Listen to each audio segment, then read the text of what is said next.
Twitter, rather, has flagged a post by the president saying that it violates the platform's rules about violence. He tweeted a post about the protests in Minneapolis. So Paula Reed is standing by at the White House to talk a little bit more about the post that got the president in trouble, though he then just placed it on the official presidential Twitter account.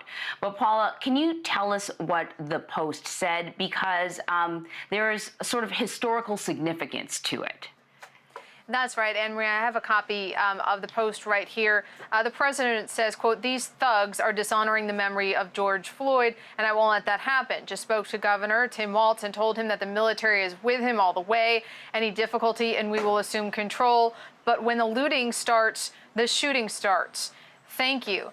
As you noted, though, there is a very significant historical context to that reference. When the looting starts, the shooting starts. That is a reference that goes back to the 1968 riots. The Miami police chief in 1967, late 1967, used that specific phrase. It is pointed to as one of the factors that led to many of the riots that the United States saw in 1968. So it definitely has a very racially charged history. It's unclear if the president was aware of that, but it is a legitimate question, perhaps one the president will get later today, as to whether he should be more careful with his words. And that's why Twitter flagged this specific tweet, arguing that he is trying to incite violence. We have reached out to the White House about the fact that Twitter flagged this tweet. They have not responded to us directly, but as you noted, they've doubled down on this. They have retweeted that tweet from another official White House account. Twitter has also flagged that. The president has also tweeted, though, today about Twitter, arguing that they are trying to regulate speech, restrict speech. But it's important just to remember Twitter is a private company that the president continues to use.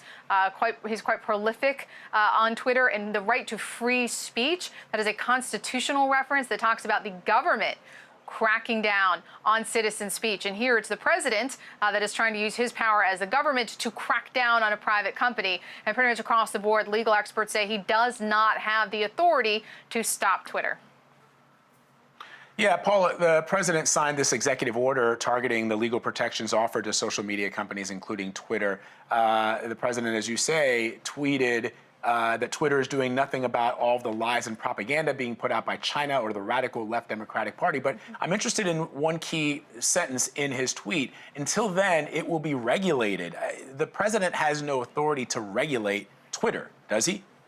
That's right. The president got out over his skis a little bit, legally speaking, suggesting that he was going to issue an executive order that would roll back Twitter's protections. But those protections come from a 1996 law that shields companies from liability for things that are posted to their sites. And only Congress can roll back those protections. And while there are instances in which the president can use administrative law, administrative powers to try to regulate and apply pressure, in this specific case, he's trying to roll back a law that was passed by Congress, and only Congress can roll back those protections. Yesterday, the president was asked if he anticipated legal challenges to this.